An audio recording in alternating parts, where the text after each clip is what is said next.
Мен мына камерадан басайын только. Біз қайда қараймыз? Сендер отыра беріңдер. Жаңағыдай свободно отыра беріңдер ше, свободно. Емін еркін, они впервые просто.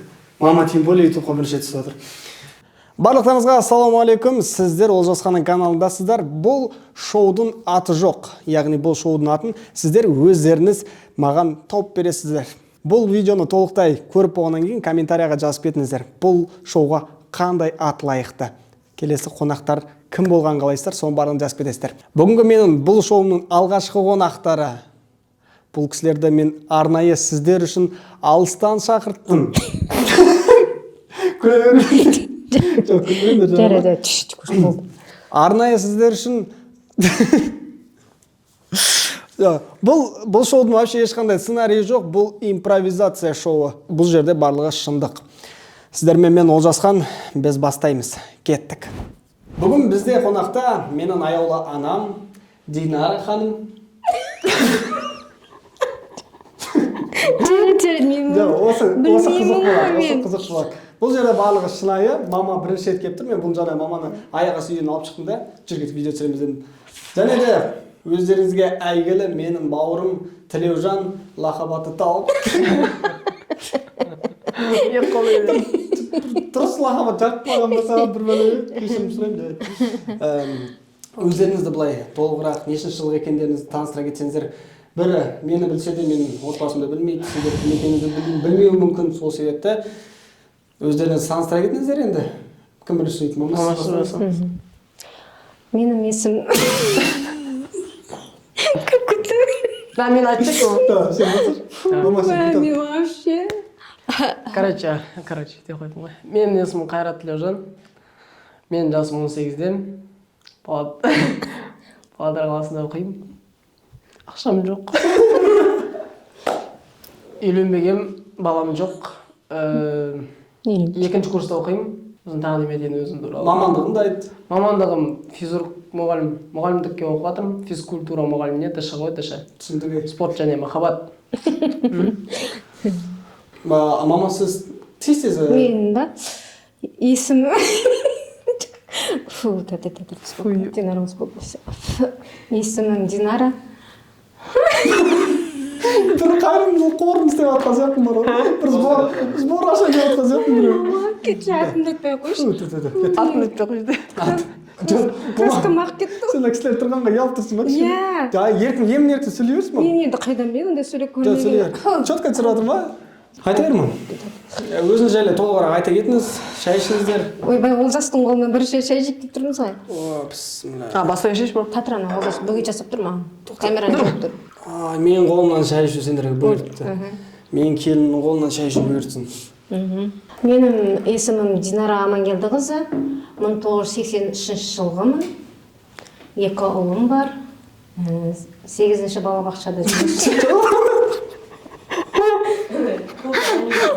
Просто андай бір не деп отырған сияқтымсың, натуре көп ба? Мен Олжас Қайрат, осындай қаладамын. Бұл жерде осындай жағдаймен түстім деп. Олжас жүгірші деп айтып. Просто айта салсайшы, мен садикта балабақшада осындай деп. Қысқадан қысқа деп. 8-ші білім беретін деп керек емес. Есімім Динара. Жоқ, оны айтпай қойшы, болды түсіндім. Білесің Динара екенімді мам. 1980. Олжас сен. Самал түсіндірсін. Мен шай шоймейді. Шай шоймейді. Өз қонақтан келді жаңағы. Болым болды. Ой, мама. Татыр кетір. Мұнарақ. Олжас мен өтпей қойшы болды ғой. Жарайды. Короче, мен өзім таныстырайшы. Бұл менің анам. Бұл кісінің аты Динара. Бірі білсе де бірі білмейді. 8-ші балабақшада жұмыс жасайды екен. Кім болып жұмыс жасайсыз мұны? Көмекшімін. Көмекші болып жұмыс жасайды. Ал енді мама, қазір бұл жерде сұрақтар болады. Бұл шоуда сұрақтар болады сіздерге арнайы. Мен негізі білмеймін, не үшін сұрап жатқанымды, просто халыққа қызық сияқты. Халыққа қызық сияқты андай біздің общение. Ана мен баланың арасындағы әңгіме. Тақырыптарды қозғау, соның барлығы халыққа меніңше қызық сияқты. Сол себептен мен бұл жерде, енді біз Инстаграмда, ТикТокта былай қызықты позитивный нәрселер саламыз, ал бұл жерде біз по душам сөйлесеміз. Бұл жерде барлық шындықты айтамыз, осы күнге дейін басымыздан өткен жағдайларды айтамыз. Сізге мам сұрақ, сіз осы қазіргі өміріңізге ризасыз ба? Иә, Аллаға шүкір, ризамын. Осы өміріме ризамын, шын айтам. Ризасыз ба? Осы өміріме Аллаға сансыз шүкір, ризамын. Сен шетілеуің? Аллаға шүкір, мен де ризамын. Ешқандай нем жоқ. Не, онда маған проблемаңды айта беремін. Шашын. Мама, сізден сұрайын деген бар. Егер де сізге Тілеужанның немесе менің бір шындығымды білу керек болатын болса, қандай шындықты білер едіңіз? Жаман қасиеттерімді бар ма екенін соны білемін. Ол бар ғой, басқа. Басқа жоқ. Мысалы, Тілеужанның несін білгіңіз келеді? Тілеужанның мен барлық нәрсесін білемін. Мама, бүкіл айтып жүрмін. Жасырмайды тек қойшы. Вообще Сен жасыруың мүмкін енді, но Тілеужан жасырмайды. Тілеужан маған бәрін айтады. Бәрін айтты, бірін айтты. Иә. Алға қойған арманың қандай, Тілеужан? Арман. Алға қойған армандарым, иншалла оқуымды бітіріп, бір жақсы маман иесі болғым келеді. Физрук болғың келеді ма? Беделді жоқ, чисто физрукқа емес, жекеде бір нәрсемен айналысқым келеді ғой. Сосын? Болды? Болды ма? Қалғандарын айтпайсың ғой. Неге айтпайсың? Слух айтуға болмайды ғой. Неге үйлені, жақсы жар келесің? Жақсы әйел. Осы жылы үйленгім келеді. Осы жылы үйленгім келеді. Осы жылы? Осы жылы үйленгім келеді. Үйленем дейді, бала, не істейміз? Мен айттым енді Олжас. Мама рұқсатын берді. Жоқ, мен просто айттым Марасын енді. берді анда такой степени. Жоқ, мен айттым енді Олжастың жолы үлкен болғандықтан, ойладым мен сенің мені несесің дедім енді. Жолымды қуған, бөлгенімді қаламадым. Қол жай. Так что күт. Күт па? Олжас рұқсат берсе үйленесің. Иә, бұйыртса. Бұл жерге негізі апаны да шақыруға болушы еді, просто апа шыдамаушы еді, бір ана жерде отыруға конкретно жынданып кетіп қалушы еді. Ападан ұрыс еститін менде жағдай жоқ, қарақтарым. Сондықтан осылай үшеуміз пока сөйлесіп отыра берейік. Бұл жерде барлық шынайы біздің өмірімізден алынған моменттер айтылады, не айтылады. Сіздер бізді бұдан да Инстаграмнан да, ТикТоктан да көріп жүрсіздер ғой, бірақ бұдан да жақын білесіздер деген үміттемін осы видеодан кейін. Мам, сізге сұрақ, сіз енді оқуыңызды қалай оқыдыңыз, қандай деңгейде оқыдыңыз? Шынайылықты айта беріңіз. Жаман оқысын, жаман оқыдым, көшірдім ба, көшірдім. 2 оқыдым ба, 5 оқыдым ба? Мен ба, орташа оқыдым, енді қатты жақсы оқыдым деп айтпаймын. Бірақ әпкеңіз жақсы оқыды, сіз не? Иә, әпкем жақсы оқыды. Сіз неге оқымадыңыз? Мен ба? Білмеймін, ол кезде білмеймін неге оқымадым әйтеуір. Оқыған жоқпын мен. Неге оқымадыңыз? Оқымауыңызға не себеп болды? Ешкім оқы деп айтқан жоқ. Оқыған жоқпын сосын. Онда сіз неге бізге оқы деп айтасыз? Енді сол оқымағаннан кейін оқы деп жатырмын ғой, жаман болып жатсыңдар ма енді осыдан кейін? Жоқ, оқымай-ақ қойып та бізді. Оқып қырып жатқан да жоқсың ғой. Оқып Сен қырып та жатқан жоқсың конкретно. ғой сен. Осы мамандықтарыңыз бар ма? Иә, повар мамандығы негізі мен Сосын? оқымай тастап кеткем. Сосын? Содан кейін все равно оқып алдым. Сосын? Сосын басқа мамандығым жоқ. Бірақ мамандық па? Бірақ мамандық. Енді ауылда оғанда оқыдық енді. Ауылға келген кезде келді ғой бір жылдары. Анда бәрін оқыта береді, короче. Праваныкінде, сварщиктікінде бүкіл, короче, бір жылда оқисың да, и барлық дипломды бір жылда алып шығасың. Сондай оқыдым, бірақ та олардың уже сроктары бар, өтіп кетті өйткені. Жаңағындай временный дипломдар ма сонда? Временный емес, оны енді оқығаннан кейін жалғастыру керек қой. Мен енді машинада жүргізген жоқпын, праваның бәрін бірдеңе обновить етіп отыру керек екен ғой. Содан кейін қалды. Машина жүргізгіңіз келе ме негізі? Иә, келеді. Аяқ жетпейді. Осы сенің сөзің ғой, аяғым жетпейді, жетеді аяғым. Машина жерде жетпейді ғой, аяғың. Орындыққан аяғы жетпей отыр екен. Жүргізгім келеді, конечно, машинаны, бірақ та қорқамын. Конечно, қорқасың, біз өзі айдап отқанда жалымызда. Ақырын. Сен паникалать етесің көп, мам. Сізге көп сабырлы болу керек. Соны айтамын. Баланың қадірін балалы болғанда білесің. Иә, соны өздерің ертең балалы болған кезде мен де білесің. примерно сезем оны уже. Иә. Қазір сендер айтып отырсыңдар ғой маған. Ертең өздерінің қыз Бастарыма келеді. ұлы болған кезде ертең шырылдап отырасыңдар. сондықтан бұл жерде андай ұялудың керегі жоқ, камераға үйренген адамсыздар, сіздер де мен де. Сондықтан Тілеужан, немене? жаныма тиме, дұрыстап жауап бер. Тілеужан, саған сұрақ. Сен осы оқуды бітіргеннен кейін не істейсің жалпы? Жұмыс істейсің. А? Жұмыс істейсің. Жұмыс істеймін де. істейсің. Болды. Жоқ. Қалай айтсам екен? Сен ұйықтадың ба бүгін вообще? Жоқ. А? Бәсе. Ойынды қорыта алмай отырсың? Иә, қорыта алмай отырмын. Айттым маған мен саған машина жүргізші деп. Шай ішу. Жоқ, ашпай қой. ішіп жап жақсы ғой, тәп-тәтті. Мам, мен осы блогерлық салаға келгеніне сіз қалай вообще? Көзқарасыңыз қалай? Басында негізі андай шындықты айтыңызшы, болды ма андай? Мына баладан дым шықпайды, мына алысқа бармайды мына бала деген. Жоқ, ондай ой болған жоқ, просто менде біз ол кезде түсінбедік қой, білмедік, немене түсіріп жүр, бәте бірдеме түсіріп жүр, соған қарап жүрдік. Енді ол кезде Instagram, WhatsApp дегендерді білмейміз ғой. Енді ашылып жатқан кездер ғой. Енді өзіміз нені, ол кезде еще не болды ғой? ВК болды. Агент. Қазір бар ғой ВК. Ой, ВК агент деген. Ой, шли ол кезде бастаған жоқпын ғой. Жоқ, вообще айтамын деймін. Сонда интернетті білмедік қой, енді біз дұрыс. Бертін осы стримнің алдында ғана білген шығармыз, енді дұрыс интернетті білмедік та ғой. Сосын енді өзім ойлап жүрдім, енді не болады екен деп, бірақ та ойбай қолымнан келмейді деп не істемеймін енді. Бірақ та бір нәрсеге өкінемін енді. Сол кезде неге кішкене андай бетімді қақтым екен деймін да, анандай сен неше түрін бұзып бірдемелер істеп жүрдің ғой үйден. Сол кезде саған ұрса бердім ғой, неге істейсің, неге бүлдіресің деп. Сол ғана енді кішкене бір өкініш. Иә, мен өте нашар тұрғам. Кетші ғой, қоймашы. Жоға, ол қолынан неше түрін келетін. Мен өзім андай айта кетейін. Бұрында Инстаграмға келмей тұрып, телефон ұстамай тұрып, анандай немен айналысатынмын. Айналысатынмын, технологияға өте қатты сабақтадым, технологияға қатты ұнайтын. Сол кезде мен YouTube көретінмін, максимум YouTube көретінмін. YouTube'да енді анандай көресің ғой, бензопила жасайды, қайық жасайды, моторчиктан, тоқтармен. Мен сол біраз андай робототехниканың темасына андай қатты қызығатынмын да. Бірдеңе жасау өз қолымен. Мен соны қызығатынмын да, үйдегі бүкіл пульттің, анау старый телефондардың батарейкаларын алып, соның плюс-минусын жалғап, короче, қайықтар жасап өзі жүретін моторчикпен. Соның барлығын ваннада түнде істеп отқанда мама келіп жағымнан алып лақтырып жүрген мені. Жоқ, сол кезде помнишь мен? Сен ваннада тығып істеп жатқанды білемін, сен какой-то жүргіздің ба бірде? Короче, соттың коробкасынан мотоцикл істеп жатқан баллондармен, ана крышкалардан, доңғалақтарын істеп, как положено. И соны істеп жатқан кезде мама келіп бәрін бұзып, мен сол кезден бастап көңілім қалып.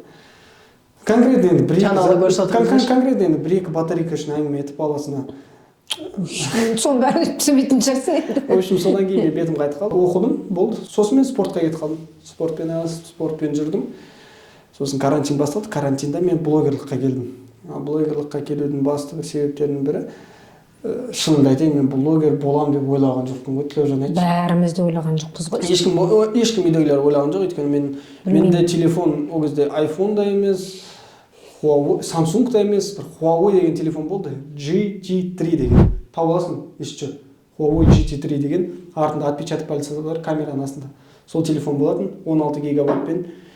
И ол маған вообще жетпейді. Мен сонда да сонымен түсіре беретінмін. Ештеңеге қарамай, ұялмай түсіре беретінмін. Монтаж жасаймын. Бір видео монтаждаймын, бір видео монтаждап болғаннан кейін соны бір жерге саламын Инстаграмға, соны өшіріп тастаймын да қайтадан басқа видео түсіремін. Өйткені память жетпейді. Сосын мен жақындап келеді, как раз карантин басталып жатыр. Мама айтты, мама маған телефон алып бер, тік. Мама маған XR алып береді, iPhone. Ол өзінде 300 бір нәрсемен тұрады ғой. 370 мың қалды мен. Солай ма? Или анау емес пе? Солай тұрады, примерно қымбат тұрады. Оның өзі 64 гигабайт. Енді 16-тан 64 тәуір ғой. Соған шүкір етінде сонымен бастадым.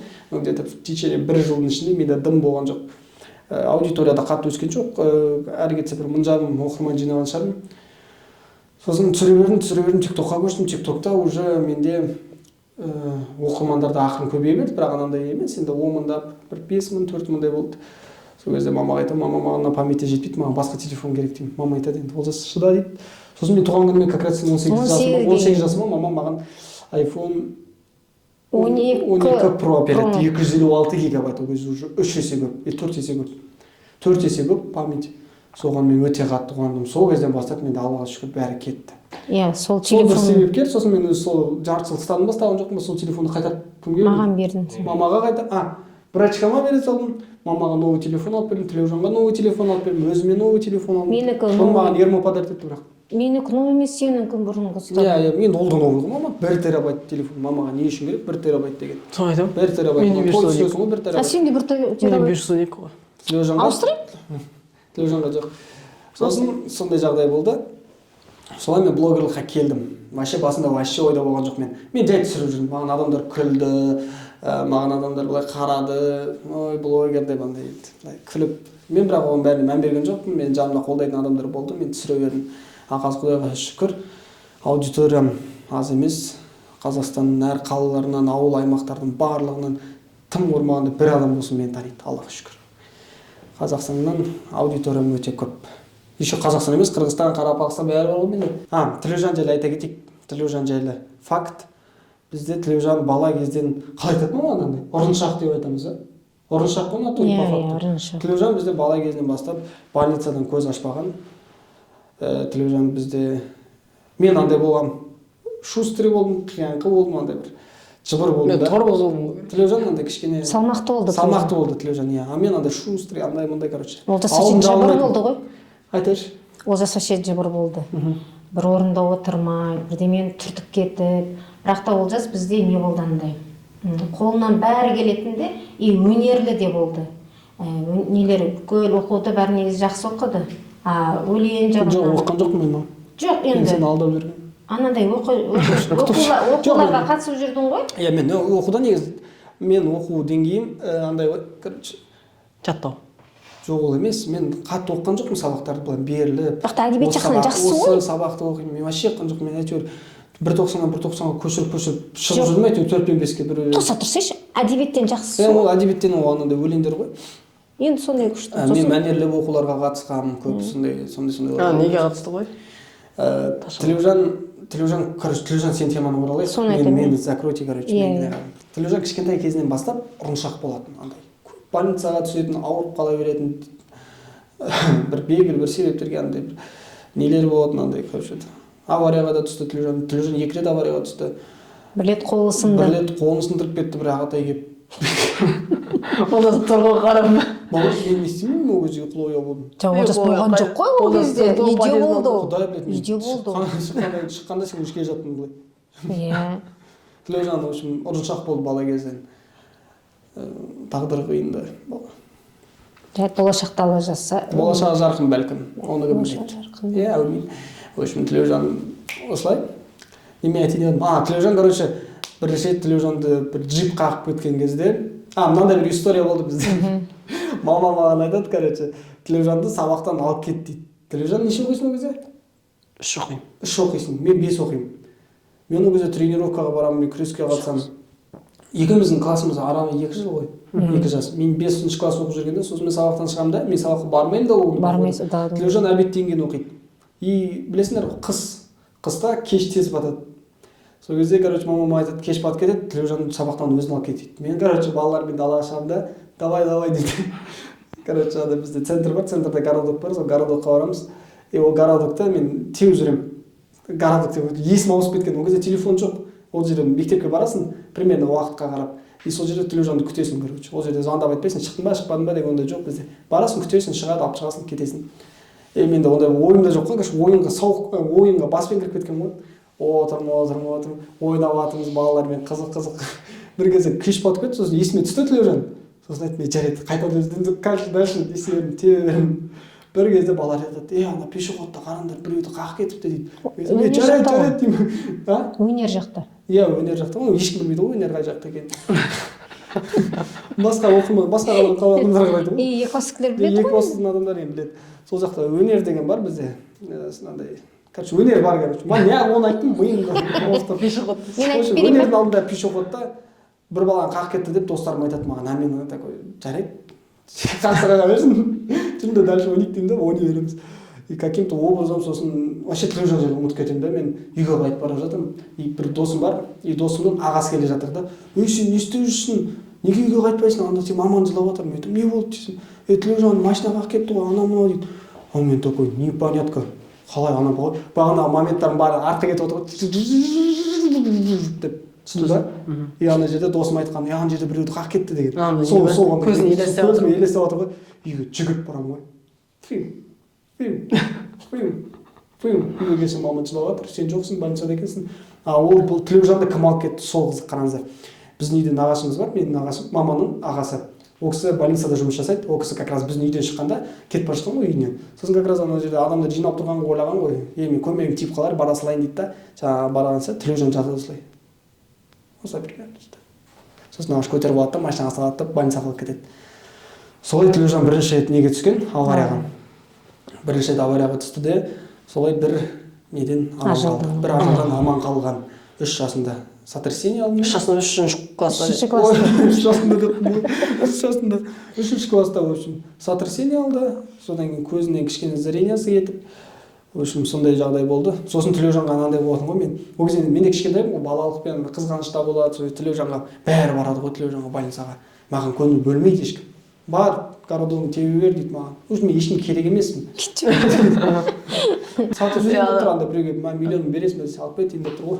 Көжесе келдім де мамадан ауылға сұрап тұрғанда нені қасып. Стенканы осы қасып. Тілеужан больницада жатады, короче, палатаға ауыстырады, как раз мамам оның жанына жатады. Вот мама неге больницадан шығып кетесің, сен как раз Тілеужан жанында жату үшін. Тілеужан маманың постоянно жанында жатады, ол кезде кішкентай ғой Тілеужан. Сосын бір кезде Тілеужанға андай нағашыларым келеді, туыстарым келеді, аталарым, ағаларым келеді, андай тәттілер әкеледі, мен қызғанамын, маған ешкім әкелмейді. Әкеледі, сосын ағам бар, ағам короче алады да Тілеужанға Samsung Tab 3 деген планшет сатып алып береді. Мен күйемін ғой, ішім келеді ғой, Тілеужан больницада ойнап жатады, а мен үйде жатамын, короче, ештеңе істемеймін. Ойлайтын Тілеужан шығады дегенде, Тілеужан келеді бүгін больницадан шығады деп қуанатын, бүгін үйге планшет келеді. Соны ойладым. Мен соны ойладым. Жоқ, мен келгенде айттым ғой. Планшет қайда, планшет қайда? Еще мен сабаққа кетіп қаламын, но видео түсірген соң планшетқа қызық нәрселер бар ішінде. Еще артында неге тірек қояды ғой, стол бар ғой, дөңгелек стол бар ғой, соған тірек қояды и билейді. Билейтін, видео түсіріп, сол кезден бастап мен андай. Сосын маған как раз мама өзім бір старый телефон берді ғой Samsung-ты. Ол кезде Тілеужан уже как положено ВК-да бәрінде отырады, музыка тыңдайды планшетпен. А мен ол кезде ВК жоқ, Тілеужан менен бірінші ашқан ғой, ВК дегенде, Инстаграм деген, мен вообще ашпағанмын ондайды. Мен де ол кезде вообще білмеймін. Сосын бір рет мен мама Samsung-ты береді, мен өзіме ВК ашамын, сосын танитын достарымды қосамын да, печатать ете алмаймын ғой мен андай. Сен күлдің ғой сол кезде маған. Жаза алмайсың деген. Мен ана бір привет дегенде П, осылай іздеп отырамын да осылай жазамын. Тілеужан сол кезде маған күлетін, сол кезде жүрегіме ұратын. Мен ақытына ұрып отвечаю. Құдай біледі, болды шығар. Сен білмеймін, есім. Саған айтып берсейші шығар, маманың ақшасы қалай ұрлағанын деп. Ол негізі соның кесірінен ғой аварияға түскен. Кетші қоймайшы, ол содан кейін болды. Содан кейін бе? Сен тараттың ғой ақшаны, мен ғана. Жоқ, енді сен кесірінен ғой. Короче, былай ғой. Короче, мама 16 000 теңге алады ғой. И мен соны, короче, апаға типа андай мен клемнің астына тық қоямын. Дұрыстап толық түсіндіріп айтыңдаршы. Мен үйде жүремін. Тілеужан үйде жүреді, а мен далада жүремін ол кезде ойнап достарыммен. Өзім далаға шыға беретінмін. Сол кезде үйде Тілеужан апа ғана болады. Тілеужан мен апа. Сосын Тілеужан жүреді, маманың кошелегін шкафтан алады да, соның ішіндегі ақшаны алады. И типа өзінше умный да, сол ақшаны каждый комнатаға клемнің астына тығады. Әр 5 мыңнан 3 комнатаға тығады да. Типа үйде еще біз нағашыларымызбен тұратынбыз ол кезде. Үйленбеген 2 нағашымыз болды. Сол нағашылармен тұратынбыз. И апа ойлайды. Сосын Тілеужан апаға барады да, апа қара мен ақша тауып алдым міне дейді да, нағашының ақшасы шығар деп апа да мәз болып, апа да алып алып, қалтасына салып алады. Сосын Тілеужан тағы келеді, мен ақша тауып алдым дейді. Сол тағы 5 деген ұстап келеді. Сосын немеден нағашынікі дедім. Сосын мама апа барады оған магазинге барып шай, сүт, анау алып келеді, үйге келеді, Тілеужанға анау алып келеді. Сосын мен үйге кіремін да.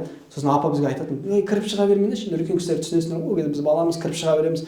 Апа есік ашып шаршайтын, сол кезде маған айтатын, кіріп шықпа енді, осыдан кейін шықпайсың деп айтқан маған. Мен жарайды апа дедім да. Ана маған негізі достарым күтіп тұр, маған шығу керек, бутылкаға су толтырып алу керек та, біз футбол ойнағанбыз ғой. Сосын жарайды жатырмын, қазір апаға қалай айтсам болады деп, осылай кілемде жатырмын ғой енді. Жерде жатырмын, кілемге осылай қолымды бүйтіп жатқанмын ғой. Қолыма бірдеңе тиеді, қағаз. Былай қараймын, орап тастаған ойша бұл мына бар ғой, бүктеп тастаған ғой ана. Саған ашам ғой, ана ашқан сайын 5 нөлдер көбейіп жатыр ғой, 5 мың деген ғой, қып-қызыл. фук апа есік жап. мен жоқпын де. Апа ұрысып жатыр, ұрысып жатқан жоқ, вообще ойда жоқ қой, короче. Қалтаға салдым да. Әлішер деген как раз досым болған соң, Әлішер екеуміз ана Шайкендегі магазин бар, сол магазинға бардық та. Магазин короче 2000 ба 3000 теңгесі барлығына фишка сатып алдым. Ол кезде карточкамен жоқ еді. Карточка ол кезде арман ғой маған ана фишка, карточка деген алып тастаймын дейді. Сосын қалады, короче, бір 2000 ба 3000 теңге қалады, соны аламын да двордағы балаларға таратамын ғой. 1000 теңгеден 500 теңгеден барлығы. До такой степени щедрый болдым да. Бере беремін болса бәріне. Таратамын. Қолымда карточка ғана қалды, ақша жоқ. Сол карточка ойнап жүреміз да. Кешке басталды ғой сол хайвей. Мамам ауырады, мамасынан сұрайды біздің ападан. Короче, апаға да ана жерде не істеп отыр ғой уже. Деп артқа келіп отыр ғой, Тілеужан ақша әкеліп отқан кезде, магазиннен барып алып отқан кезде. Сосын барады да апа, короче, Тілеужан сдавать етіп жүреді ғой. Содан кейін апам мен Тілеужан сөйлеспей кетеді. Просто бітіре салса. В общем, содан кейін понятное дело, мама барады да, мен желкемнен ұстайды да, ай, бүкіл балаға барады, қайсыдан алдың ақшаны көрсең, кімге тараттың деп осылай желкемнен ұстап, мен анау деп айтуға ұялып тұрмын. Сосын солай ұрыс болып, Тілеужан сен үшін негізі япастырады бар ғой. Бұны бала кезден бастап негізі қорғайтын мен ғой, тепкілеп, ременмен, мен арқамда шырамдарды көрсем. Мен көрме, просто көрме, өмір мені өз сынап жатыр да. Жоқ, қоймашы, олай айтпашы. Неге соншама сол ақшаға бола ма? Просто біз вообще басқа мен ұрған жоқпын сендерді. Мен оны айтамын, ұрған жоқпын деп қойды. Бізде мама вообще бізді ұрмайды. ұрған жоқпын мен. Біз мама жайлы факт айтатын болсақ, бізде мама өте ақ жарқын мінезі, өте жақсы, мақтауым емес, любой ана сондай деп ойлаймын енді баласы үшін. Еще андай ғой факт, то что қыз бала әкесіне, ол бала анасына жақын болады. Дәл солай біз мамаға өте жақынбыз. Мамаға, мне кажется, бізбен даже повезло, то что сізде ұл туған. Аллаға шүкір. Қыз туса, бәлкім қазір тұрмысқа шығып жалғыз қалып қойшы едіңіз. Көрдіңіз бе? Иә. Вот көрдіңіз бе? Екі қызыңыз болса, екеуін тұрмысқа ұзатып қалушы едіңіз. Мен рас бара алмаймын ғой. Конечно, қалай барасың? Ал бізге келе бересің. Бізге де бара алмауың мүмкінсің. Көреміз ғой, кіргізсе келіңдер. По настроению. По настроению. Кіммен тұрасың, сол айтшы маған, сол қызық. Тұрмаймын екеулері менде. Жақсы вообще. Олжас пен Тілеужанның болашақ жарларын айтатын, қорықпаңыздар, бірге тұрмаймыз. Қорықпаңыздар деген сонша неме қорқатындар? Енді может айтатын шығар. Мәз деймін. Жоқ, просто білемін, бізбен тұрғаннан емес, тұрғысы келмегеннен айтпайды ғой оны. Просто по-любому любой мамада мысалы өзі келін болды ғой, ол да өзі папамен жеке тұрғысы келді. Қанша жерде енесімен тұрғысы келсе де, бірақ жеке тұру олардың комфорт. Өз еркін ғой енді. Үйде жүргенде мамасын, енесінің көзін жанында жүре алмайды, көрдің бе, өзін емін еркін ұстай алмайды. Анау дейді, мынау не дейді. Бірақ өз үйінде еркін болу үшін, сондықтан жеке тұрған дұрыс деп ойлаймын. Сондықтан мама сенімен тұрсын. Алды пиға дедің сізді. Жоқ, рас қой, егер де... Иә, мен бәрін жақсы түсінемін. Сөйлеткізейін. Біздің болашақ келіншектерімізге негізі повезло.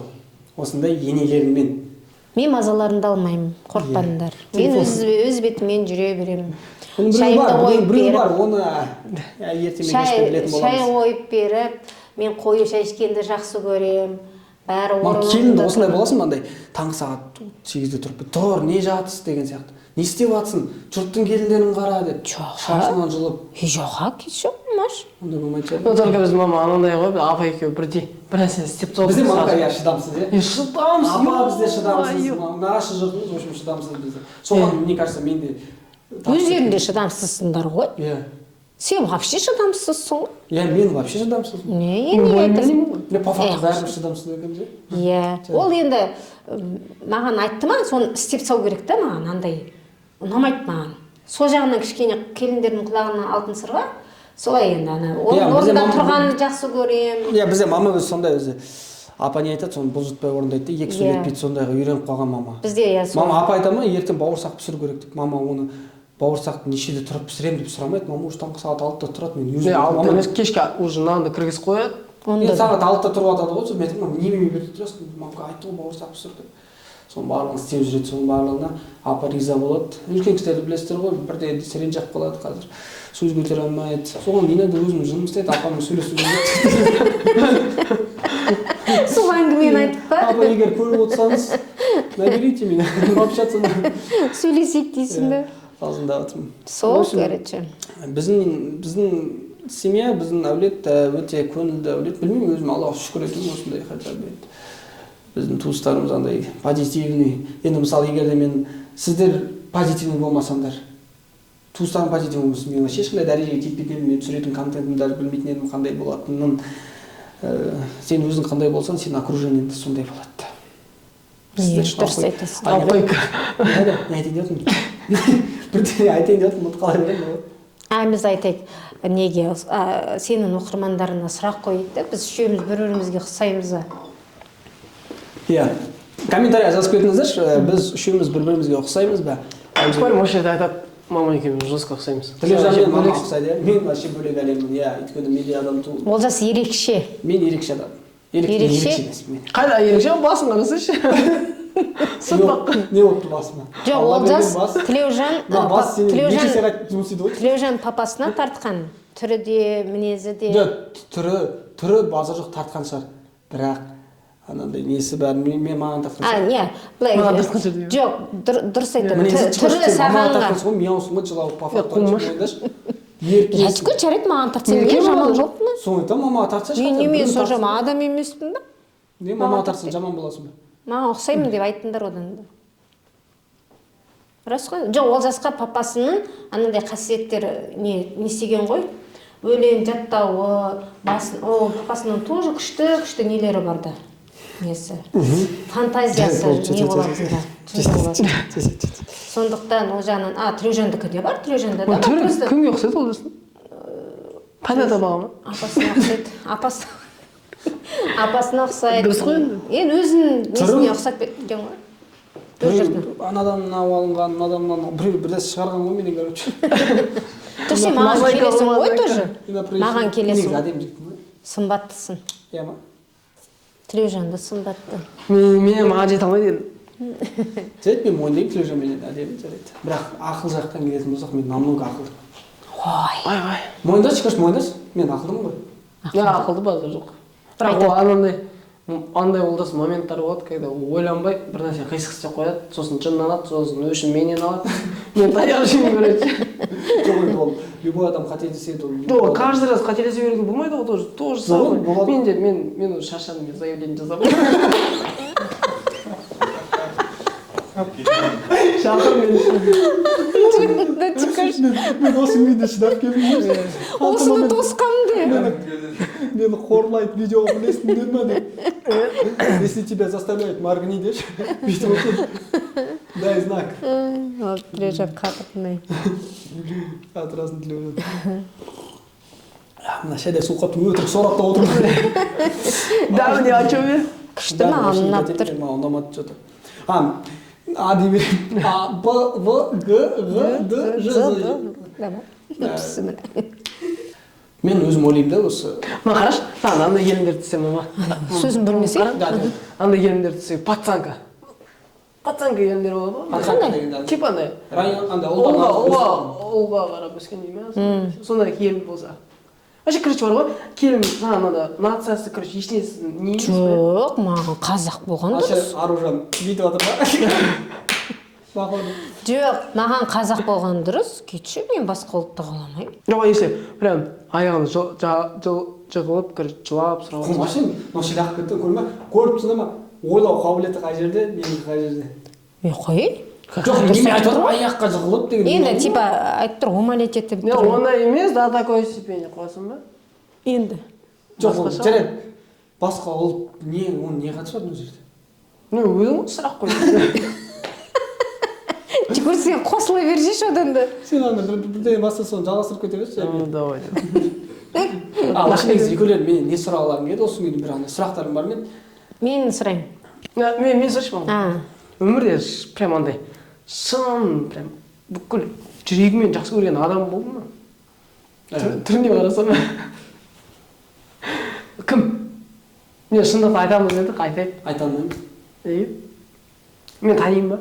Бәрін танисыңдар. Осы жерге комментария жазып кетіңдер, ал сіздер кімне ойлайсыздар, қандай білесіздер? Мамасы ол. Мамасын жақсы көреді. Жоқ, мен андай адам деп айтып отырмын жоқ. Адам деп тұр. Жоқ, адам деген сіз ол адам емес. Жоқ, имеется в виду қыздардан деп айтып отыр. Жақсы жүрген қыздың деген сияқты. иә болды закроем тему кім екенін айтпай ақ қояйық Сен де қоймайтын оны сол адам өзі білсе болды ғой оны жұрт білгеннен не пайда айтшы жұрттар айта береді осы жұрт деп өмір сүріп вообще жүру негізі жұрт деп өмір сүрмеу керек ше андай көбісі андай ғой жұрт не айтады ұят болады базар жоқ андай болады ғой андай меру бірақ енді сондықтан да жұрт деп қашан жүре береді адамдар жұрт не дейді жүрміз ғой жұрт деп иә міне просто андай болып қаласың да уже зона комфортадан шыға алмай қаласың бір жағынан екінші жағынан андай развиваться етуіне де біраз қиындау болады да ондай кезде бірдеңе бастағың келеді бірдеңе істегің келеді сосын бірақ ата анам ертең не айтады жұрт не дейді достарым не ойлайды жүрегі не қалайды соны істеп самое главное сен білесің ешкімге зиян тиіп жатқан жоқ бұл дұрыс нәрсе екенін сондықтан не қалайсыңдар соны істеңдер уақыт барда ешкім вообще тыңдамаңдар арман мақсат и соған прямо жол болды адамдар айта береді маған қаншама адам осы күнге дейін не түсіріп жүрсің сен немен вообще бірден табасың ба деп құдайға шүкір тауып жатырмын қазір жағдайым өзім жағдайым қазір жетеді қазір маған күлгендер наоборот жазады бүйтеді сөйтеді мен бірақ сонда да ешкімді андай төмен санамаймын бірақ кімнің кім екенін уақытында білесің көрдіңдер ма олар айтқан адамдар олар екі сөйлеп кетуі мүмкін олар сөйлей береді сен хоть жақсылық жаса жамандық жаса олар сөйлейді иә ешкімге жақпайсың бұл өмірде мен соны түсіндім бұл өмірде біреу үшін жүгірудің керегі жоқ дейді неге дейсің ол сұрақтың себебі көп сен бүгін керек болдың сол бір жанға ал ертең сенің мүлде керегің жоқ дейді сол үшін біреу үшін жүгірудің керегі жоқ иә ол осы өлеңді өзім жазғам біреу үшін жүгірудің керегі жоқ неге дейсің бұл сұрақтың себебі көп дейді короче өздерінің жүректеріне қалайды соны істеңдерші болды ешкім тыңдамаңдар адамдар айта береді жетеді ондай адамдар сондықтан маған мен өзім негізі блогерлықты бастап жүргенде тоже андай настроением түсіп қалатын андай бастамаймын болды түсірмеймін до конца деп шаршайтынмын өйткені активность жоқ менде сол кезде мама айтады маған сол кезде бір рет айтып қалдым мама ыдыс жуып жатқанда бастадың ба до конца істесейші дедім иә бастадың ба істе типа до конца бармаса не үшін бастайсың дейді шын ғой бірдеңе бастадың ба до конца істе результат шыққанша дейді сол үшін мотивация алып сосын дальше кеттім содан кейін құдайға шүкір Сөгөш қандай сұрағым бар тағы қандай сұрақтарым бар маған деген тез қойыңдар не білгілерің келеді мен жайлы сен жайлы бізде не жасырғаның бар көп қой нәрсе айта берсін айтпайсың ба айта алмаймын жоқ менде жаман нәрселер өте көп жоқ қандай жасыратын нәрселер көп жоқ анандай сұрақтарың жоқ па маған неге андай олжас болашақта не армандарыңды айтшы мен бар ғой мен өзім көп ойлаймын ғой мама андай ғой басқалардың енді әкесі бар достарымызға қарағанда мен енді былай өзім салыстырсам мен көп нәрсе ойлаймын мен қыдырып жүрсем де мен в меру қыдырамын мен қуып кетпеймін мен ертеңгі күнімді ойлаймын ертең не істеймін ақша түссе маған мен оны сразу шашып тастамаймын мен сақтап қоямын қыдырысқа былай барлығын ойлап жүремін и мен всегда басым андай пофиг жүре алмайды екенмін да андай барлығына жарайды бұл негізі дұрыс қой негізі болатын болар жарайды қайыр осыған шүкір болса жүре беру негізі дұрыс бірақ мен жүре алмайды екенмін біз енді өзіме көп ответственность салғаннан кейін ба сондықтан әке болмағаннан кейін ба мен өзім вообще емін еркін жүре алмаймын всегда ойлаймын ертең болашағым не болады ертең қайда тұрамын ертең семьяма қалай асыраймын ертең мен қандай жетістік болады менің үйім бола ма ертең машинам бола ма мен көз қалай айтады ана көз шын көзі дей ма қалай айтады ақшаны қайдан табамын ертең мен мамама қалай көмектесемін соның барлығын ойлаймын саған қалай көмектесемін мен кетіп қалсам не істейсің қайда кетесің мысалы басқа қалаға каспий бар ғой жоқ мен сол ойлаймын да көп мен өзіме ответственность көп алғаннан кейін көп ойлаймын мен спокойно жүре алмаймын сонымен өзі біраз мен айтып көп думкаға кіріп кетемін ғой соның кесірінен ғой иә олжас бізде көп өйстіп отырамын ғой соткада былай ойланып отырамын ешкімді тыңдамаймын мен біреуді бір нәрсе ойлап жатсам кім не айтып жатыр вообще тыңдамаймын бір жаман несі сол енді кіріп кетеді сосын дағы не айтайын құрметті оқырмандар қазір кішігірім не болады андай ойын салып біраз көңіл көтеріп бұның барлығы тоже анандай аяқ астынан болайын деп жаңа есіме түсіп қалды да осыны істей салайықшы деп сіздер үшін короче наушник береміз құлақтарыңызға мынау құлақтарында музыка ойнап тұрады біз мен сендерге сұрақ қоямын менің аузымның жыбырлағаныма қарап сіздер қандай сұрақ қойып жатқанымды түсінулеріңіз керек соған иә жоқ деген артық сөз керек емес иә жоқ болды Все, кеттік. Баста. Біздің даусымыз естіліп тұр. Қайдан біліп тұрсың мен біздің даусымыз естіліп тұр ма? Қатты. Шаш. Қатты. Не қатты? Музыка қатты деймін. Жоқ, тұра берсін, алма, қолыңды түсір. Мен естімеймін ештеңе. Все, болды. Болды, кеттік ал. Мен жақсы көресің бе? Мен жақсы көресің бе? Я или жоқ? Айтшы. Я или жоқ дейсің болды. Мен жақсы көресің бе? Жоқ. Мен ше? Иә. Мен оны білгем. Жоқ. Нені? Сен қойсын. Онда жақсы көресің бе? Иә. Сіздер ғой? Тілежан жақсы көресің бе? Тілежанды. Жоқ. Мені естімеймін. Таста. Қандай сұрақтар болады? Бізді часто алдайсың ба? Иә. Прям я ма? Мұрын шыққайсың ба? Иә.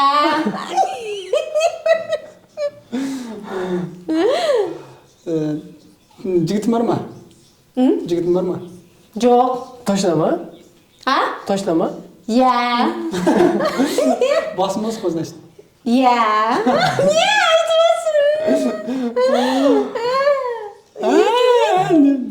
күшті бақтан. Таста. Апаны жақсы көресің бе? Жоқ. Апа, Біттің естімеймін. ғой уже. Иә. Естімеймін, капец. Естімеймін, Білем, естімеймін. естімейді, неғып айғайлай бересің? Естімеймін. Білем, естімейді, неғып айғайлай бересің? Иә. Тілеужан үйленсе қарсы боласың ба? Иә. Білем. Точно ма? Қарсы боласың ба? Жоқ. Янса. Білмеймін. Жоқ, айтса қарсы боласың ба? Жоқ. Точно ма? Иә. Не болды жаным? Апаның сумкасынан ақша ұрладыңыз ба? Жоқ. Сразу же айтты. Нағашылардың сумкасынан? Жоқ. Вообще ма? Иә. Ну, вообще ой болды ма ападан ақша ұрлаймын деген? Вообще ой болды ма ападан ақша ұрлаймын деген? Жоқ. Пенсиясын хотя бы. Жоқ. Ба? Естіліп тұр ма саған? Мен ештеңе естіп жатқан жоқпын. Естісің ғой, ой. Мен Жоқ, шындықты айтыңызшы. Соңғы. өшірші анам, мен құлағым ауырып қалды. Тоқта, сен қатты сөйлеме. Апаның ақшасын ұрлау вообще ойыңызда болды ма осы 40 жылда? Иә. Апаны банкрот қылдырып кету ойда болды ма? Апа, тұға Жоқ. Жеке тұрғыңыз келе ма? Иә. Жеке комната болған қалайсыз ба? Жеке комната болған қалайсыз ба? Иә. Бізбен Естімеймін. тұрғыңыз келмейді, иә? Жоқ. Тұрғыңыз келе ма? Жоқ. Жарайды. Болды. Болды ма? Иә. Ё-моё, мен дым естімеймін. Да, шыға жатыр, тез-тез. 1, 2, 3. Ма сен ғой? Мен жақсы көресің ба? Жоқ. Мен ше? Жоқ. Аружан ше? Я. Жоқ, сен, получается, Аружанды бізден қатты жақсы көресің, иә? Жоқ. Имеется в виду, біздің семьяда ең қатты Аружанды жақсы көресің. Я. Өзінің қызын үшін мен әперген 14-ті сатасың ба? Жоқ. Ал егер шындыққа келетін болсақ? Я. В общем, сатасың. Я. Мен айтайыншы. Темекі шегесің ба? Я. Мен айтайын. Іштің ба? Ішімдік? Жоқ. Вообще шу ойда бар ма? Я. Сосын? Мен айтайыншы. Оқуын жақсы көресің ба? Жоқ. Оқу тастап кеттің келе ма? Я. Естіп түсінесің. Қашан бірінші рет сүйістің? Иә. Ойбай, тоқта. Жоқ, қалай ол айтамайды ғой. Я деп өліп бірді. Қызыңмен көп уақыт өткізесің ба? Я. Көрініп тұр. Сен маманы қызынан қатты жақсы көресің? Жоқ. Қызыңды, значит, мамадан қатты жақсы көресің? Я. Молодец. В общем, сен бәріне білесің ба қалай жауап бергенін? Давай, кеттік онда. Давай. Кеттік ал. Чортсың ба? Чортсың ба? Жоқ. Мені жақсы көресің ба? Иә. Мен изменять еттім ба? Иә. Скажи, көзін шығып писке көрпедің? Кетші оны айтпашы, қумаш, түсіндісің ба, тикош? Жоқ, рас айтшы. Оны айтпа дейді, тикош, қумаш онда айтпашы. Рас айтшы. Иә ғой? Айтпа оны. Иә. Дұрыс. Неме айта алсың ба? Айтпа, тикош, оны жаман ғой, ұят емес пе? Қызықты ғой. Так. Иә. Дым айтып жатқан жоқ мен саған. Иә. Өзінен өзі. Қайсы тикош ұрсады қазір бізге? Ұрсасын ба бізге қазір? Иә. Әне. Ұрыспашы. Жоқ. Айтып сен білесе. Анда бір қызықты сұрақтар қойыңдар. Қандай? Айналам толған қыздар. Алып кетуге Мен Олжас қызым бар ма? Иә. Қызың үшін мені ұрасың ба? Иә. Адам емес екенсің. Көршілерім ояу, қатты шыңғырмаш. Сен сол билей тұр. Кеттік. Тикош, қой сұрақ бол. Давай, тоста қазір. Не енді? Бұл жынымына. Иә. Ана жынымына. Қумаш тикош болмайды олай. Жынымына. Иә. Істеме деймін олай. Абашада бір... Тикош, істеме деймін олай. Тұз тұрсыш. Абашада бір сұды бұты. Олжас сұрақ қойып жатқан жоқ ол саған.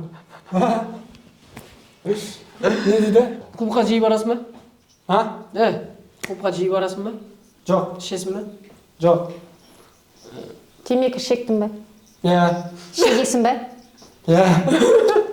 Өзім де білгем сондай.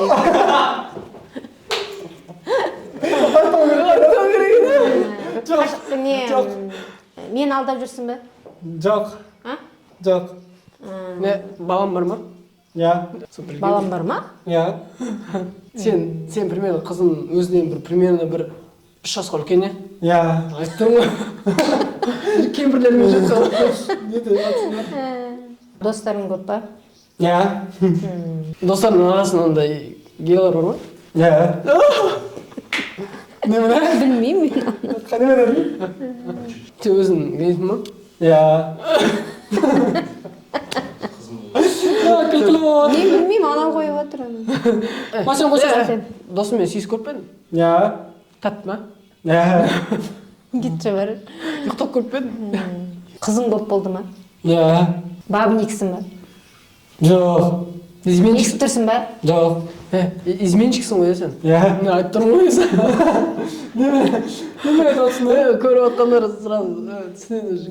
Ойнап жатыр ғой. Любовь с первого взгляда сенесің ба? Дейді ғой. Любовь с первого взгляда сенесің ба? Иә. Неге? Иә. Жаңа қандай айтты сұрақтарды? Қыздарға ақша көп кетіресің ба? Қыздарға ақша көп кетіресің ба? Иә.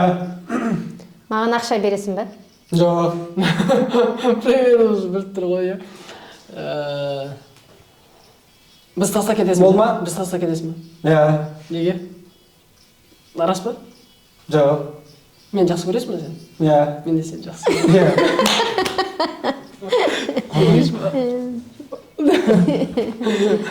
Иә. Транспен сүйістің ба? Мен жоқ. Таиландқа барған ұнады ма? Иә. Анда қызықты болса? Жоқ, ондай жаман сөздер қоймаса. Жаман емес қой. Қызық қой. Қытайда қай еді?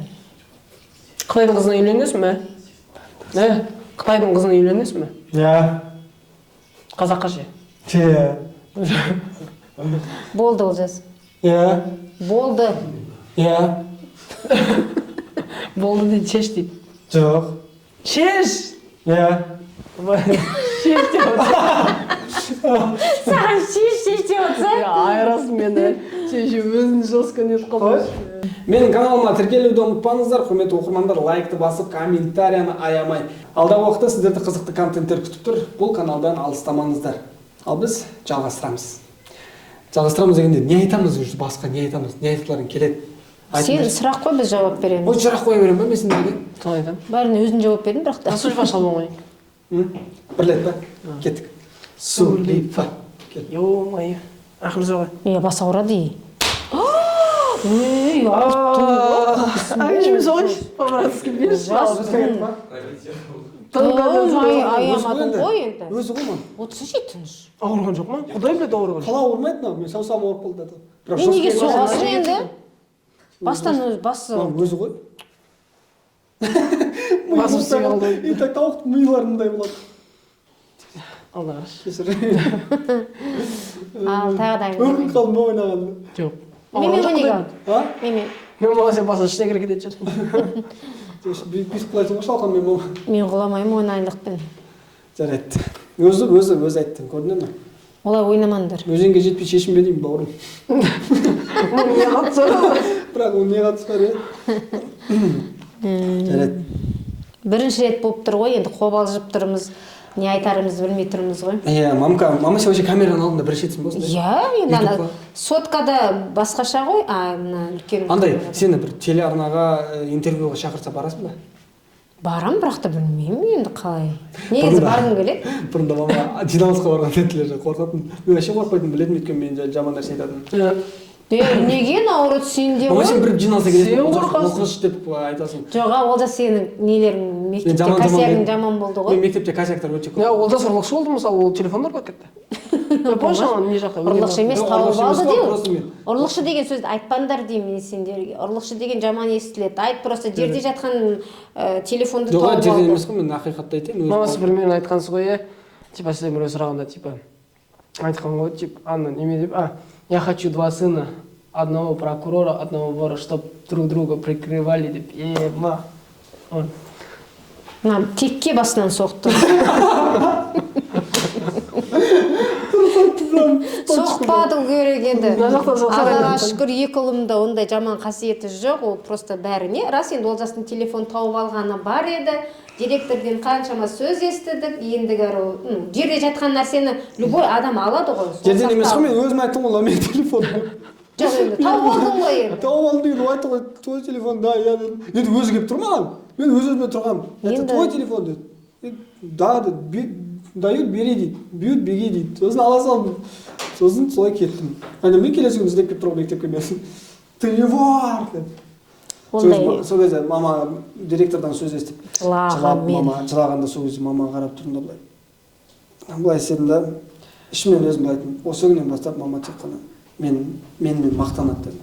Сол кезден бастап мама сен менен жаман сөз естідің ба? Жоқ. Оказывается, өмірде бір ситуация сенің басына тию керек, чтобы сен соны түсіну үшін. Мамаң жылағы көріп дейсің бе? Жоқ, просто біз көп нәрсені кеш түсінеміз ғой ма? Жоқ, болады ғой адам баласы. Соның барлығы Алла басына тигізбей тұрып түсіну керексің. А то по-любому біреудің басына тиеді, сосын бірақ түсінесің. Иә, дұрыс. Үлкендердің айтқанын тыңдау керек. Вот сол өте жақсы нәрсе. Мен Олжас пен Тілеужанға көп нәрсе айтатын сөзім ақырын жүр деген сөзді көп айтамын. Мен бұларға айтамын, Аллаға шүкір екеуінің де машинасы бар, бірақ та негізі машинам бар деп қатты жүре беруге болмайды. Ол темір, оған сенуге болмайды. Банальная тема ол. Иә, білеміз. Жоқ, ол темір ғой, сенуге болмайды. Любой жерден ол бірдемесі шығып кетуі мүмкін. Сендер басасыңдар тура, болмайды олай. Мен всегда айтамын екі ұлға, ақырын жүріңдер, ақырын. Асықпай жүріңдер, асықпаған арбамен қоянға жетеді дейді. Енді бір жерге барғанда бір 10-15 минут кешіккеннен ешқандай не болмайды. Зато өмірін қымбат қой. Сондықтан кім болса да ақырын жүруге тырысыңыз. Иә, үйде өйткені ата-аналарым бар. Иә. Мен бірінші жастықпен, қызуғандықпен, құтырып, түсінесің ғой, жас болғаннан кейін болып тұрады ондай. Мен жаспын деп тоже баса беруге болмайды. Сабыр болу керек. Всегда тәубеден тез келе қою керек. Алланың беріп жатқанына шүкір ету. Өзің негізі жалпы қандай машина алғың келеді? Жоқ, ойланасың ба, Олжасқа осындай бір нәрсе алып берсем ғой деп. 75-қа алып берген еді саған. Маған ба? 75 неге? Менде Мерс бар ғой. Жоқ, просто андай да, саған андай более бір не жарасады. Или 75, или не 570. Сондай андай саған жарасады, потому что примерно андай. Примерно айтқаншы, қашан примерно бересің, мен андай дайындалды. Жақын арадан ба? Қанша күтуім керек мен мысалы. Мен жақында десең мен асықпаймын. Бір жағынан бұл подкаст емес, андай ғой өмірбаян. былай танысу ғой жақынырақ сіздермен. Біз өйткені бөтен адамдармыз, бір-бірімізді танымаймыз, сондықтан осы жерге келіп танысып отырмыз. Иә, мен аудиторияма.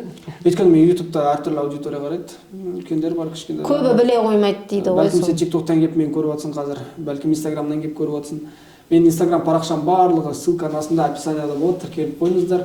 Алдағы уақытта сіздер үшін тек қана қызықты контент түсіреміз. Мен өз ютубты жақында бастадым, уже Аллаға шүкір 200 мың подписчик жинадық. Біз 200 мың болдық ютубта. Иә, Олжастың ютубында бүкіл негізі өмірбаян айтып берген ол. Я просто ол видео что-то каким-то образом тупой андай не бүлдіріп тастады бір адамды. Жалко болды ол не. Алғашқы ауыл вайп деген видеомды, короче, көрсеңіздер болады, ана жерде музыка өзгеріп кеткен, соңғы кезде зират басында отырған кезде дауысым естілмейді. Ол техникалық ақауларға байланысты өзгеріліп кетті. Ол жерде бірақ үлкен қаралым бар, 1,5 миллионға. Просто жалко да сондай. Жарайды. Таиландта түсірген видеомыздың өзі миллион просмотр жинады ютубта. Сен үлкендерге деген құрметің жақсы ғой негізі. Иә. Сен де мен де үлкен сыйлай аламыз, құрметтей аламыз. Жоқ, үлкен, Аллаға шүкір 2 ұлым. Неге сен мені сыйламайсың? Сен ровеснингсің ғой сен. Мен сені сыйлаймын ғой ше. Сыйламайсың. Осы андай ішімнен иногда жынданасың ба видеоға түскенде мысалы, неғып мені түсіре береді, неғып мен тауық деп айтады. Жоқ, ондай вообще бәрі ма ұйқым келіп тұрмыз.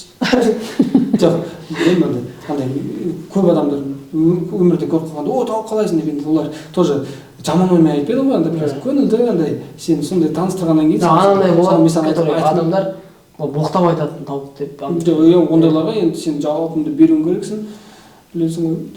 Андай кейбір балалар мән бермеу керексің де.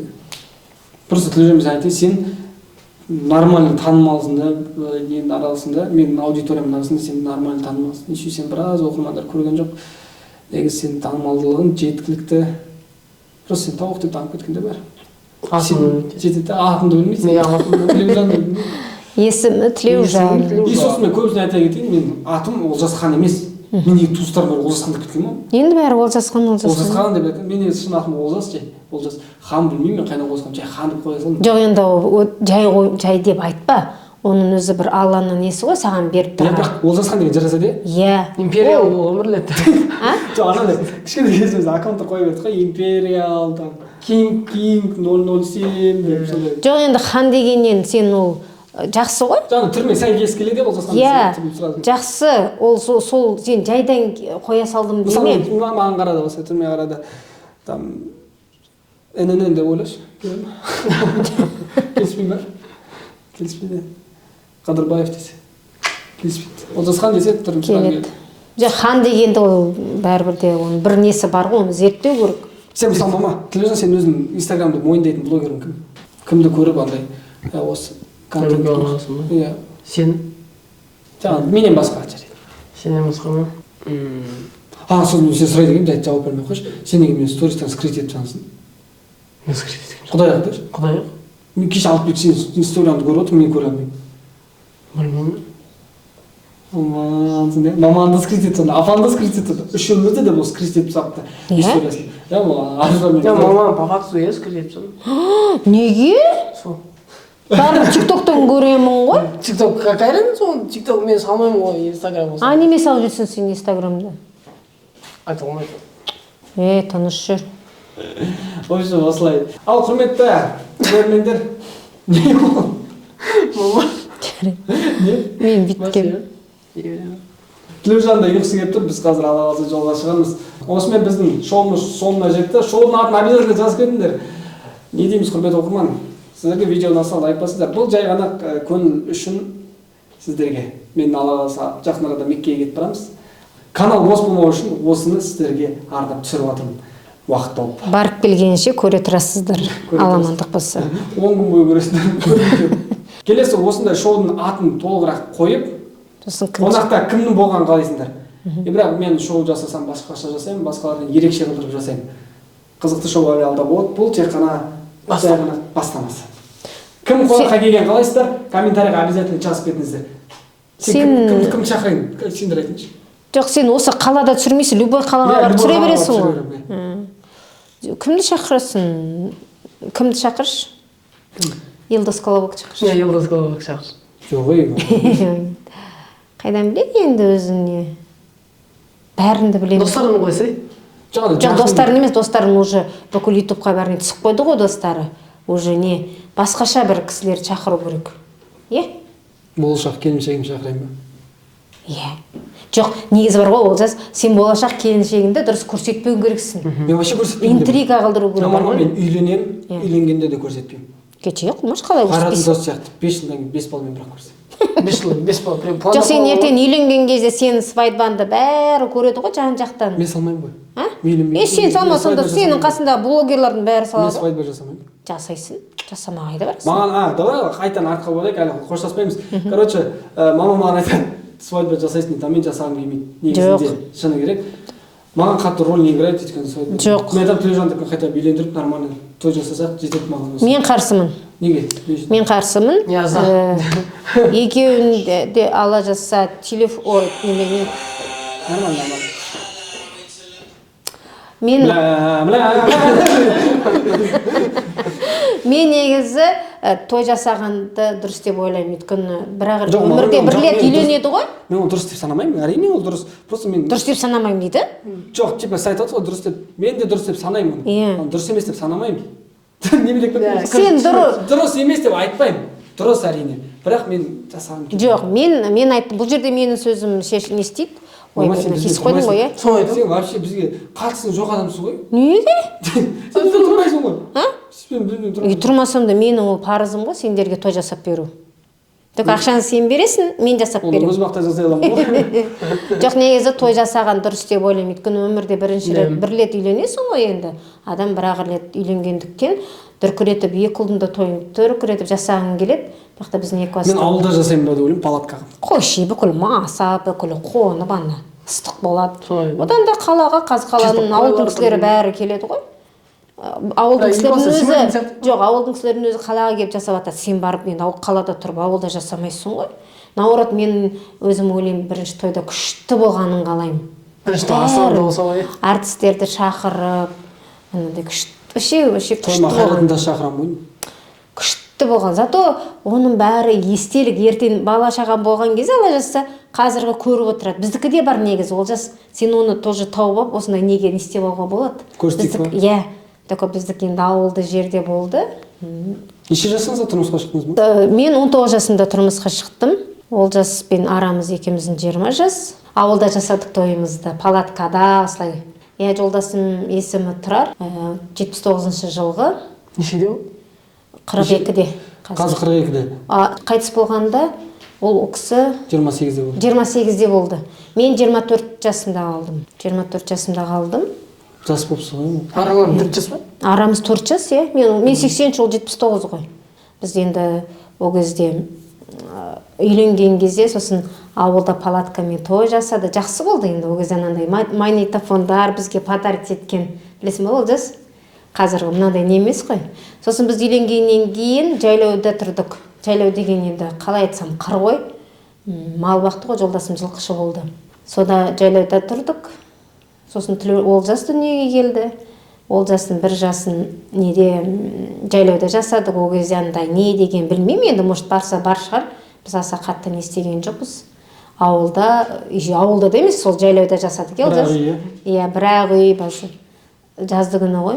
Жақсы болды вообще. Неше түрлі қызықтар бар ғой. Қызықтар бар, иә. Ол кезде де қаншама қызықтар бар. Папа, маманы сол жайлауда жалғыз тастап кеткен кездер болды. Айта берсең көп. Ұмытып кеткен кездер байқамай. Иә. Мама сосын жаяу айтты ма? Жоқ, одан кейін қайтып келді, сосын мен алып кетіп, мен атқа мініп, екеуміз атпен келдік қой. Ауылға дейін атпен келген. Иә. В общем, осындай темалар болды, қызықты. Біз ауылда тұрғанда вообще көп қызықтар болатын. Мен оны алдыңғы блогтарымда айтқан болдым. Айта берсек жеткілікті. Жоқ, одан кейін Тілеужан дүниеге келді. Тілеужан қайда болдың дейді ғой. Тілеужан жоқ, сен жайлауда көп болған жоқсың. Ну, сенің еме видео туған күндерінде жайлауда жасаған жоқпыз. Ол кезде қыстың кезі ғой. Как раз мамалар мама сен босанғанда үйге қалдым ғой, мен не мал бағып. Ойбай. Жоқ, ол Тілеужан сен қыстың кезінде тудың ғой. Сондықтан біз қыста ауылда боламыз. А жазда ол Тілеужанның туған күнінде біз, Олжастың туған күнінде біз негізі жайлауда болып жүрдік. Енді солай ғой қыстың кезінде. Мама сен шашын мешет жасатқан жоқ болсын? Сондай неше түр қызықта болған негізі ауылда. Айта берсең, Олжастың мына жерде несі жетпей қалады. Память. Памяті жетпей қалады. Айта берсең қызықтары көп. Иә, солай.